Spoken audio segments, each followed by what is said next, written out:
મારા વંદન.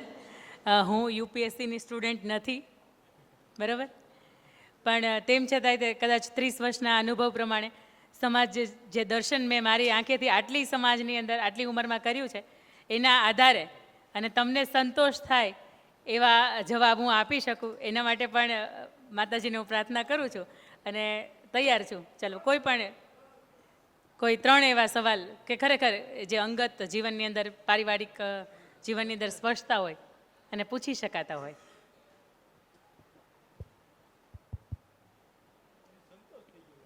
ભાઈઓમાંથી એવું લાગે તમે તારે પૂછી શકાય, એવું નથી કે ન પૂછાય.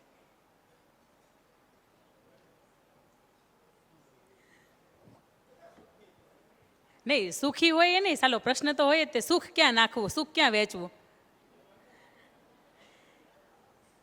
ઘણા એક રૂમ એક ખટારો ભરાય એટલા પૈસા હોય પણ એને ખબર ના હોય કે પૈસાને મારે ઉડાડવા ક્યાં. ડાયરા સિવાય ઘણી વાત હોય કે જ્યાં ઉડાડી શકાતા હોય. કોઈ એવો ખરો સામૂહિક ન પૂછાતા હોય તો મને લખીને આપી જાઓ. ગયા પછી શરમ બહુ, આપણે શું શરમ. છેલ્લા ગામ ના હોય તો એમ થાય કે અલગ જ્ઞાતિ જાતિ હશે, આ તો એ હરખું બધું.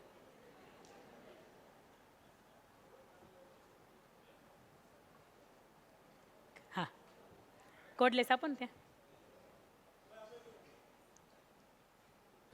એક બેનો માં આપજો. હા, કાર્યક્રમ શરૂ થતા પહેલા એક ભાઈએ પૂછ્યું આ રીચ થિંકર એટલે શું. મેં કહ્યું રીચ એટલે રૂપિયાવાળા અને થિંકર એટલે વિચારોવાળા. તમે શું કહો છો? આ બાબત બહુ મજાનો સવાલ છે ને કદાચ આ સવાલ મને ઘણા લોકોએ પૂછ્યો છે, પણ આ સવાલની આજે ઉપનામ છે ને એ હું 6ઠું ભણતી ને તેને મને મારા દાદાએ કીધું હતું. અને એમ કહેવાય કે આજે વક્તા તરીકે કે લેખક તરીકે જ્યારે હું સમાજમાં છું ને એ 6ઠું ભણતી ને ત્યારે એ માનસિકતા કોઈ પણ ઘટના બની હોય ને એ માનસિકતા એને જોવાની કે કોઈ પણ ઘટના હોય તમને એને વર્ણવવાનું કહે તો તમે એમાં પોઝિટિવિટીથી વર્ણવો છો કે તમે એને નેગેટિવિટીથી વર્ણવો છો. આ વસ્તુ મારા દાદા મિકેનિકલ એન્જિનિયર હતા ને એ હંમેશા ભાર આપતા.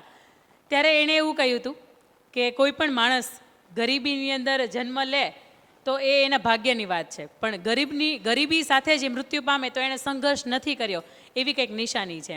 એટલે હું તારામાં જોઉં છું કે કોઈ પણ વાત છે એની જ્યારે આખી પ્રસ્તુત કરવાની જે વાત છે એની અંદર તને ખાલી પોઝિટિવિટી જ દેખાય છે, તને હકારાત્મક દેખાય છે. હું તને નદી લઈ જાઉં તો તને કીચડ કે આજુબાજુમાં કચરો હોય નથી દેખાય, તો તને એની સુંદરતા દેખાય છે. એટલે ધનવાન રૂપિયાથી થવાય કે ન થવાય એ મને નથી ખબર, પણ બેટા હંમેશા વિચારોથી ધનવાન થાજે. અને વિચારોથી ધનવાન એટલે ટૂંકમાં એવું કહેવાય કે રીચ થિંકર. અને ત્યારથી આ શબ્દ મેં ઇંગ્લિશમાં સૌથી પહેલો એવો ઇંગ્લિશમાં શબ્દ સાંભળ્યો હતો અને એ શબ્દ મને એટલો બધો સ્પર્શી ગયો હતો કે એને મેં મારા ઉપનામ તરીકે જોડી દીધો હતો 6ઠું ભણતી ને ત્યારથી. અને આજે કદાચ ખરા અર્થની અંદર હું કંઈ સારા વિચાર સમાજને આપી શકું છું તો એ રીચ થિંકર એ ઉપનામ મને મારા દાદાએ, આજે વ્યક્તિ અત્યારે હયાત નથી પણ એમની પણ આજે આપણે મને ઝાંખી કરાવી, એમને યાદ કરાવ્યા મંચ ઉપરથી કે એમણે આપેલું આ ઉપનામ છે. અને એના પછી હું બીજું એક મારું ઉપનામ આપું છું A+. જ્યારે 11મા ધોરણની અંદર હતી અને જ્યારે લખવાના ક્ષેત્રની અંદર મેં પગ માંડ્યો ત્યારે મને ખબર પડી હતી પ્લસ એટલે પોઝિટિવિટી, પ્લસ A+ આવ્યો હોય એટલે આપણને બીજા એક ગ્રેડ જોવા ન ગમે. તો મેં મારું બ્લડ ટેસ્ટ કરાવ્યું અને એની અંદર મનોમન એમ કહેતી હતી કે જો A+ આવશે ને તો હું કોઈ પણ વસ્તુ લખીશ ને તો એના અંતે પણ A+ની નિશાની હું છોડીશ એમ. અને ખરેખર ત્યારે મારું એ પોઝિટિવ બ્લડ ગ્રુપ આવ્યું હતું. અને અત્યારે જે કંઈ પણ મારી કોટ હોય, વાર્તાઓ કંઈ પણ હોય તો એના અંતે હું 5 ટપકા કર્યા પછી A+ એવી નિશાની કરું છું એમ.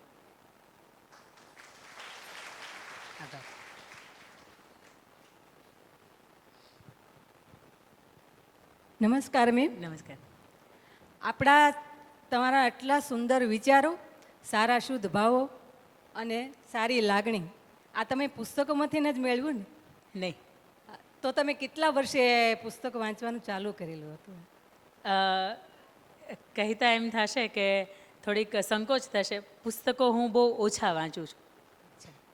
કારણ કે સમાજ જીવનની જે વ્યથા અને સમાજ નિરીક્ષણ, મારી પાસે જે પણ સત્ય વાતો છે તો એ એમનું છે. અને કદાચ આપણે રાજભા ગઢવીના મુખેથી એક સત્ય અને સમર્પણની કથા છે, મેં કથિરા સાહેબને આપી છે. આજે વારસદાર જે મેં પુસ્તક આપ્યું એ વારસદાર પણ જ્યારે હું 8મું 10મું ભણતી અને આ મારા દાદાની જ દેણ છે. અને એમણે નાનપણથી જ્યારે હું ને ભાઈ તોફાન કરતા હોય ત્યારે મને પકડે, બેસાડી દે અને એમ કહે કે આ પેપરની અંદરથી મોટી લાઈન છે તારે વાંચવાની છે. વાંચી લઉં, પછી પેપર બંધ કરી દેવાનું, પેપર પાછળ મૂકી દેવાનું, પેપરની અંદર જેટલી પણ લાઈન આવી હોય તો એ સંભળાવવાની.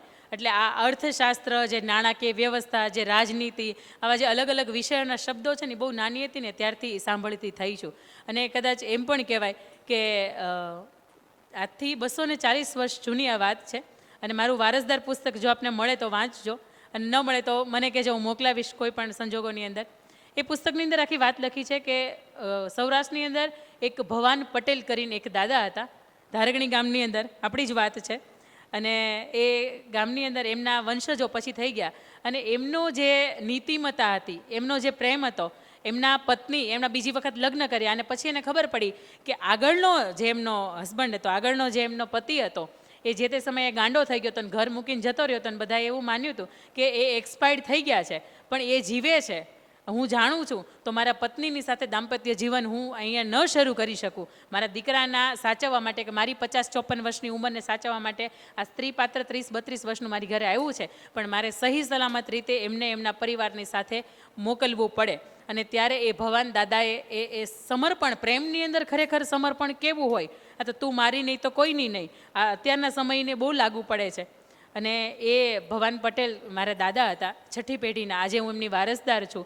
એટલે એમ કહેવાય કે એ આટલી પેઢી પછી પણ એ વસ્તુ આવી છે. અને જ્યારે મારી દીકરીઓ નાની હતી અને મેં પુસ્તકો લખવાની જ્યારે શરૂઆત કરી, મેં સૌથી પહેલું પુસ્તક લખ્યું છે વારસદાર.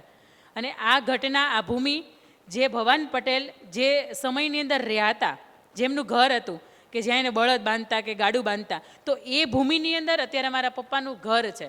અને કદાચ એમ કહેવાય કે એ ભૂમિએ મને શીખવ્યું છે કે આ તારું જ છે અને તારે એના વારસદાર તરીકે લખવાનું છે. અને ત્યારે હું પુસ્તકો લખવામાં આવી. એટલે આજે પણ મને પુસ્તકો વાંચવા કરતાંય મને લોકોની વ્યથાઓ, લોકોની કથાઓ છે, એ જે છુપી કથાઓ છે, જે સ્ત્રી પાત્ર એના પતિને નથી કહી શકતી, એવી જે કથાઓ છે એ મને સાંભળવી ખૂબ ગમે છે. અને એ હું સાંભળું છું ને એ હું સમાજને આપું છું, એટલા માટે એ શબ્દો છે એ વધારે તમને સ્પર્શતા હોય. કદાચ એ સારુંય હશે અને સાચુંય હશે, એટલા માટે એ વધારે સ્પર્શતા હોય. એટલે હજી કહું છું કે પુસ્તકો નથી વાંચતી, પણ હું સાંભળું વધારે છું. અને સાંભળવાની આદતે, મને કહું કે કડવું સંભળાયું છે ને તો એ હું સાંભળીતી થઈ છું, અને મીઠું સંભળાયું છે ને તો એમાં મને છકી જવાનું મન નથી થતું, કારણ કે સાંભળવાની મને વ્યક્તિની આદત છે. બેન, તમારો અભ્યાસ કેટલો, કેવા સંજોગોમાં થયો, ક્યાં થયો, એની વિગત આપો પ્લીઝ. બરાબર. તમારી સામે ઉમજની બહારના, અને એમાંય પપ્પાએ 4 વર્ષની હતી ત્યારે પહેલા ધોરણમાં મૂકી દીધી હતી. એટલે મારી સાથે જે પણ મારો મિત્ર વર્તુળ હતા એની કરતાં હું 1 વર્ષ નાની. ધોરણ 10ની પહેલી જે શાળાકીય પરીક્ષા આવે, એમાં ગણિતની અંદર, વિજ્ઞાનની અંદર 50 આઉટ ઓફ 0, 100 આઉટ ઓફ 0. હા, એવું પાત્ર તમારી સામે અત્યારે ઊભું છે ને એની વાત તમારી સામે ખોલે છે. પછી ધોરણ 10ની પરીક્ષા આવવાની હતી ગવર્મેન્ટ સ્કૂલની અંદર. વિપુલભાઈ, આપ સાક્ષી છે, કોરટ, આપણે સાક્ષી કદાચ આ વાત નહીં છો. તો 10ની પરીક્ષા આવવાની હતી ને પપ્પાએ એવું કીધું કે બેટા 0 આવશે તો કદાચ હજી તારે 1 વર્ષ આવીને રહેવું પડશે. તું ઈચ્છતી હોય કે તું તારા પરિવારની સાથે રહે તો તારે પાસ તો થવું પડશે. કદાચ બધાને એવું હતું કે હું ફેલ થાશ, પણ એવું હતું કે 25, 30, 35 માર્ક્સની તો આપણે એટલી મહેનત તો કરી શકીએ કે ચોપડીમાંથી 35 માર્ક્સનું ન આવડે. અને એ માનસિકતાની સાથે એક રૂમની અંદર રહેવાનું હતું. ગેલેરીની લાઇટ, ક્યારેક બાથરૂમની લાઇટ, બાલ્કનીની લાઇટ. તો એની અંદર મેં મારો ગણિત અને વિજ્ઞાન વિષય એટલો બધો નબળો હતો, તો એને મેં થોડોક પરિપક્વ બનાવ્યો કે એની અંદર હું 35 માર્ક્સની તો પાસ થઈ જ જાઉં. અને આજે પણ મારા રિઝલ્ટની અંદર મને સતત યાદ દેવડાવે છે કે 32+3 ફૂદડીની સાથે, એટલે 35 માર્ક્સ, એટલે 10મું ધોરણ 55.56% સાથે પાસ થયું. અને આ પાસ થયું ગજેરા પટેલ સંકુલની અંદર. મારે 11મા ધોરણની અંદર કોમર્સમાં એડમિશન લેવું હતું, અને ત્યાં અમે ગયા એટલે રામાણી દાદાએ અને મનસુખભાઈએ કીધું કે શક્યતા જ નથી, કોમર્સની અંદર એડમિશન લેવું હોય તો 65% જરૂરિયાત છે, તમારે 60 પૂરા નથી. એટલે તમને તમારી દીકરીને એમ લાગતું હોય કે હું સોનું છું અને કોકને અંગે મારે ચડી જવું છે તો ન થાય. તમારી દીકરી પિત્તળ છે અને પિત્તળના વાસણ જ થાય. કોકને અંગે આભૂષણ થવું હોય ને તો ઘડાવવું પડે, અને સોનું હોવું જોઈએ પહેલાં તો. પિત્તળના હાર ન થાય, હાર થવું હોય તો સોનું શુદ્ધતા એવી હોવી જોઈએ તમારી, તો થાય.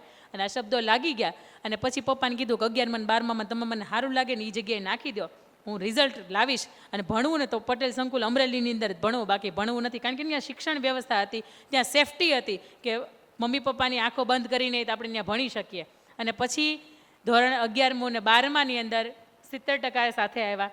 સ્કૂલની અંદર 5મો કે 6ઠ્ઠો ક્રમાંક હતો મારો, અને એડમિશન લીધું, મારું બીબીએ પૂરું કર્યું, અને બીબીએની અંદર નક્કી કર્યું કે સંકુલવાળા ગોલ્ડ મેડલ આપે છે એવરી સેમેસ્ટરની અંદર તમે ક્લાસ ફર્સ્ટ સેકન્ડ કે થર્ડ હોય ને તો તમારે સિલ્વર મેડલ આપે છે, 20-25 ગ્રામનું હોય છે, તો એ સિલ્વર તમારા ભાગમાં આવવું જ જોઈએ. 70% આવી ગયા તો આપણે એટલા તો આવે જ તે. 12મા સુધી ગુજરાતી મીડિયમ, પછી ડાયરેક્ટ બીબીએમાં ઇંગ્લિશ મીડિયમ, આતા હે ને જાતા હે ને એની જેમ ઇંગ્લિશ એ તે ચાલે. અને તોય સૌરાષ્ટ્ર યુનિવર્સિટીની મહેરબાની એટલી કે ચાલો આપણે થોડુંક વીક હતું તો એ પાસ થયા, અને પહેલી જ વખત પહેલા જ સેમેસ્ટરની અંદર HR નામનો સબ્જેક્ટ કે એની અંદર હું ક્લાસ રેન્કર આવી અને 3rd રેન્ક આવ્યો. પછી ખબર પડી કે ચાલો બીજોય આવી શકે, પહેલોય આવી શકે. અને પછી ખરેખર ખરા અર્થની અંદર એમ કહેવાય કે 10મા પછી રિઝલ્ટ ડાઉન થાય, પણ મારું 10મા પછીનું રિઝલ્ટ સુધર્યું કે પહેલું સેમેસ્ટર તો એની અંદર સિલ્વર મેડલ, બીજું સેમેસ્ટર તો મારું BBA પૂરું થયું તો કોલેજની અંદર 4th હતી, એ પછી MBA પૂરું થયું તો 6 સેમેસ્ટર BBAના અને 2 MBAના, ટોટલ 8, તો મારી પાસે સિલ્વર મેડલ એના 9 છે. એક રમતગમતમાંથી અને લખાણ જે લખવાનું હોય એની અંદરથી. અને એ સમયે લખવાની અંદર પણ વૃત્તિ એમ કહેવાય કે સંસ્થા તરફથી મને મળી કે યુનિવર્સિટીના લેવલ સુધી જિલ્લા પ્રથમ, તાલુકા પ્રથમ, યુનિવર્સિટી પ્રથમ તમે લખવામાં, વાર્તામાં, પાદપૂર્તિમાં, કાવ્ય પંક્તિમાં તમે આવી શકો. તો એ કદાચ એ પણ એક મળ્યું હતું. અને એ પછી મારે જવું હતું PSI બનવા માટે, અને ત્યારે પપ્પાની માનસિકતા આવી કે પટેલની દીકરીઓ પોલીસ લાઇનમાં ન જાય, અને જાય તો તમને એવું પાત્ર ન મળે, ઘર પરિવારને તમે ન્યાય ન આપી શકો. એટલે પછી એવું થયું કે કંઈ વાંધો નહીં, ચાલો પપ્પા ઈચ્છે છે કે MBA કરો તો MBA કર્યું. પછી લગ્ન થયા, સાસરે આવી, તે પછી એનો એવો વિચાર કે હું મારું MBA ફાઇનાન્સની અંદર છે તો હું બેન્કિંગની અંદર જોબ કરું, પણ મારો જીવ અંદરથી શિક્ષકનો જીવ, સામાન્ય અને બહુ નાના એવા પગારની સાથે મારી શિક્ષણની શરૂઆત થઈ, ભણાવવાની શરૂઆત થઈ. 4 વર્ષ મેં 11મું ને 12મું કોમર્સ ભણાવ્યું, અને એ પછી LP સવાણી સ્કૂલ છે, એ 7 બ્રાન્ચ છે એની, એ પછી મતલબ એની અંદર મેં એક અકાઉન્ટન્ટ તરીકે 2-2.5 વર્ષ કામ કર્યું. અને એ પછી જ્યારે કોરોના આવ્યો, મારે જુડવા દીકરીઓની માતા બનવાની તૈયારી હતી, અને એ સમયની અંદર મને એવું થયું કે પપ્પા ઈચ્છતા હતા કે પોતે સાયન્સ ન કરી શક્યા, પોતે ડૉક્ટર ન બની શક્યા, અને એ પણ ઈચ્છતા હતા કે મારી દીકરી ડૉક્ટર બને, પણ 56%ની સાથે એ દીકરી ડૉક્ટર બને એવું ક્યાંય પણ વસ્તુ નથી લખી કે એ શક્યતા થાય. પણ ડૉક્ટર 2 રીતે બની શકાય. એક કે તમે બાયોલોજિકલ કોઈની વાડકાપ કરો તોય તમે ડૉક્ટર કહેવાઓ, અને એક કે તમે સાહિત્યની અંદર સારું પ્રદાન કરો, કોઈ ક્ષેત્રની અંદર તમે PhD કરો છો તોય તમે ડૉક્ટર બનો. પણ નામની આગળ જ્યારે DR લાગતું હોય ત્યારે પ્રાઉડની મોમેન્ટ હોય. પપ્પાને ઈચ્છા હતી કે એ વસ્તુ થાય, પણ એ કોરોનાની સમયની અંદર વિદેશની યુનિવર્સિટીમાંથી મેં નોર્થ અમેરિકન યુનિવર્સિટીમાં અપ્લાય કરી, અને સમય સંજોગે એની અંદર એ મારા જે થીસીસ હતા એ સબમિટ થયા, પાસ થયા, અને આજે નામની આગળ ડૉક્ટર અંકિતા મુલાણી લાગે છે. તો એનું રીઝન એ છે કે મારા પપ્પાએ મારી માટે કંઈક સ્વપ્ન જોયેલું, અને મેં એને એવું લાગ્યું હતું કે 56% એ પૂરું નહીં થાય, પણ આજે એ થયું. તો એનું રીઝન એ છે. અને એથી વિશેષ કે એઝ અ મોટિવેશનલ સ્પીકર તરીકે 25 ડિસેમ્બર 2022 મારી શરૂઆત, અને હજી ડિસેમ્બર નથી આવ્યો, અને આજ સુધીમાં 71 પ્રોગ્રામ થયા, અને આપ સૌએ સાંભળ્યો, સાથ સહકાર મને મળ્યો છે.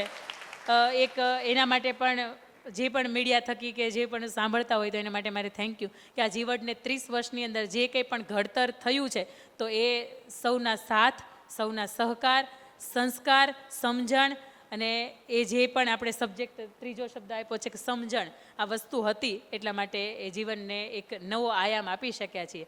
અને 30 વર્ષની ઉંમરે કદાચ તમે નીચેની લાઈન વાંચો છો મારા નામની નીચે, ગુજરાત સાંસ્કૃતિક યોદ્ધા પુરસ્કાર, તો એક ગુજરાત સરકાર તરફથી અપાતો એક એવો એવોર્ડ છે કે જેની અંદર તમે સંસ્કૃતિ વિરુદ્ધમાં કોઈ કામ નથી કર્યું.